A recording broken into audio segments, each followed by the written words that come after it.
మీరన్నారు ద్రోహం చేశారు, వెన్నపోటు పొడిచారు, కానీ అది డెమోక్రసీ కాదంటారా? అందరూ 180 మంది కలిసి ఒక కొత్త లీడర్ని ఎన్నుకున్నారు కదా. మీరు ఒక మంచి ప్రశ్న వేశారు. ఎందుకంటే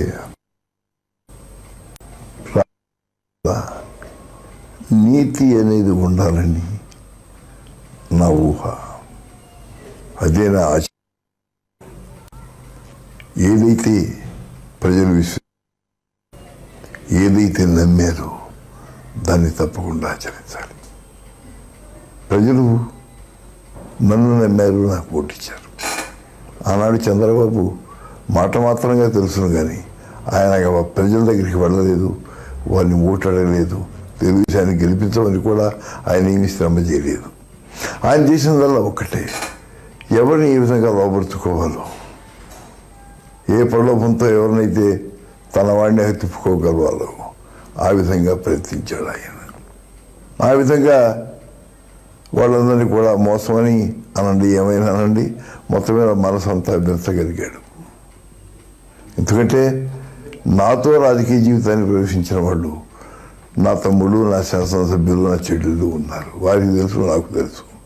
అయినప్పటికీ వారందరూ కూడా చంద్రబాబు ప్రలోభానికి ఈనాడు లోనయ్యారు అంటే ఏ విధమైనటువంటి ప్రలోభాలతో వారు లోపరుచుకున్నాడో అది ఆలోచించాలని నేను మీకు చెప్తున్నాను.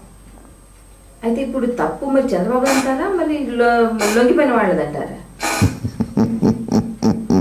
ఆ ప్రలోభం పెట్టినవాడు వాడిది, చంద్రబాబుది. కానీ ఇంత కింగ్ మేకర్వి, దేశ వ్యవస్థ అంతా, రాజకీయ వ్యవస్థ అంతా నీ గుప్పిట్లో పెట్టుకుని నడిపిస్తూ ఉన్నావు. అట్లాంటి నువ్వు మరి ఎన్టీఆర్ గారికి భారతరత్న ఎందుకు ఇప్పించలేదయ్యా అంటే దీనికి ఏమైనా సమాధానం ఉందా? ప్రతి అసెంబ్లీలో ఒక తీర్మానం జరుగుతుంది ప్రతి సంవత్సరం. అదేవిధంగా ప్రతి మహానాడులో ఒక తీర్మానంలో పెడతారు, ఎన్టీఆర్ గారికి భారతరత్న సాధించాలి. అట్లా ఎన్ని సంవత్సరాలు అయిపోయినాయి? ఎన్టీఆర్ గారు మరణించి ఇప్పటికి 23 సంవత్సరాల కాలం అయిపోయింది కదా. ఆ మహానుభావుని వెన్నుపోటు పొడిచి, అవమానం చేసి, చెప్పులేసి, తర్వాత ఆయన పార్టీ లాక్కొని ఆయన పేరుతో ట్రస్ట్ పెట్టి, ట్రస్ట్ ద్వారా వేల కోట్లు దండుకొని దేశ విదేశాల్లో ఆయన ట్రస్ట్ చూపించి, మరి అదేవిధంగా ఆయన అధికారం గుంజుకొని బసంతి టాకీస్లో ఎన్టీఆర్ని పార్టీ అధ్యక్ష పదవి నుంచి తొలగిస్తున్నాము అని ఎప్పుడు ఆగస్టు 23వ తారీఖున మీరు చేసినటువంటి తీర్మానం ప్రజలు మర్చిపోయారనుకుంటున్నారా? అదేవిధంగా ఆ తర్వాత ఆయన బ్యాంకు ఖాతా అంతా కూడా జనవరి 17వ తారీఖు ఆయన బ్యాంక్ ఆఫ్ బరోడాలో ఉండేటువంటి బ్యాంకు ఖాతాలన్నీ స్తంభింపచేసి ఎన్టీఆర్కి ₹1 కూడా ఇవ్వద్దు అని చెప్పి స్టే ఆర్డర్ తీసుకొచ్చిన రోజు మీరు చేసిన అవమానం తట్టుకోలేక ఆయన గుండె ఆగిపోయినటువంటి సంగతి ఇంకా ప్రజలు మర్చిపోయారనుకుంటున్నారా?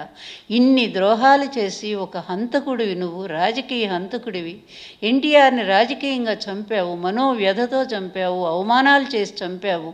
ఆయన స్థాపించినటువంటి తెలుగు వాళ్ళ ఆత్మగౌరవానికి నిదానమైనటువంటి ఒక గొప్ప పార్టీని, అట్లాంటి పార్టీ వ్యవస్థాపక అధ్యక్షుడు నిలువున కూల్చినటువంటి నువ్వు ఈరోజు 400 కోట్లతో నువ్వు ఎన్టీఆర్ విగ్రహం పెట్టి, అందులో ఇప్పుడు 5 సంవత్సరాల తర్వాత మొత్తం ఆయన పరిపాలనా కాలం 14 సంవత్సరాలు తీసుకుంటే 14 సంవత్సరాల్లో కూడా ఎన్టీఆర్కి ఎన్ని రకాల ద్రోహం చేశావు. ఎన్టీఆర్ పథకాలన్నీ ఎత్తేయటం ద్వారా ప్రజలకు ద్రోహం చేశావు. ₹2 కిలో బియ్యం అటకెక్కించావు. సంపూర్ణ మద్యపాన నిషేధం తుంగలో దొక్కేశావు. రైతులకు హార్స్ పవర్ ₹50 తీసుకెళ్ళి ఎక్కడ ఏట్లో కలిపావో కూడా తెలియదు. అన్ని పథకాలని కూడా పూర్తిగా తీసిపారేయటం ద్వారా ఎన్టీఆర్కి ద్రోహం చేసినటువంటి వ్యక్తి, స్వయంగా ఆయన పదవి నుండి దించి ఆయన మనోవ్యధ కారణమైనటువంటి వ్యక్తి, ఆయనకు భారతరత్న రాకుండా ఎక్కడొస్తుందో అనేటువంటి భయపడిపోయి నువ్వు ఎప్పటికప్పుడు స్వయంగా వాజ్పేయి గారు నాకు చెప్పిన మాట నేను ఈరోజు మీతో చెప్తా ఉన్నాను.